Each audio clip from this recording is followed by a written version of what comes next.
கடல் மாசுபாடு மற்றும் கடல்வாழ் உயிரினங்களை பாதுகாப்பதன் அவசியத்தை உணர்த்தும் வகையில் புதுச்சேரியில் ஆழ்கடலில் காதல் ஜோடி ஒன்று திருமணம் செய்து விழிப்புணர்வை ஏற்படுத்தி இருக்கிறது.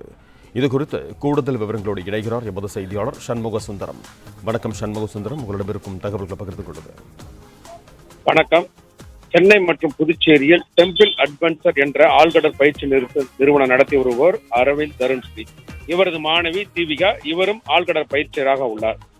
தற்போது தீபிகா மற்றும் ஜான் பிரிட்டோ கடந்த சில ஆண்டுகளாக காதலித்து வந்த நிலையில் தங்களுடைய திருமணத்தை வித்தியாசமாக செய்ய வேண்டும், விழிப்புணர்வு ஏற்படுத்த வேண்டும் என்பதற்காக புதுச்சேரியில் ஆழ்கடலில் திருமணம் செய்துள்ளனர். குறிப்பாக புதுச்சேரி கடல் பகுதியில் 5 கிலோமீட்டர் தூரத்தில் 50 அடி ஆழத்தில் திருமண கோலங்கள் செய்யப்பட்டு, அதாவது அலங்காரங்கள் செய்யப்பட்டு, அங்கேயே கடலில் மோதிரங்கள் மாற்றி புதுச்சேரியினுடைய கடல் பாதுகாப்பு மற்றும் கடல் உயிரினங்களை பாதுகாக்க வேண்டும் என வலியுறுத்தி இந்த திருமணம் செய்து கொண்டனர். இந்த திருமணமானது தற்போது விழிப்புணர்வு ஏற்படுத்தும் வகையில் வைரலாகி வருகிறது. மேலும் இவர்கள் தங்களுடைய முக்கிய கொள்கையான கடல் பகுதியில் இருக்கக்கூடிய கடல்வாழ் உயிரினங்கள் மற்றும் கடல் மாசுபாட்டை தடுக்க வேண்டும் என்பதற்காகவும் விழிப்புணர்வு ஏற்படுத்துவதற்காகவும் இந்த திருமணத்தை செய்து கொண்டதாக தற்போது அவர்கள் தெரிவித்துள்ளனர்.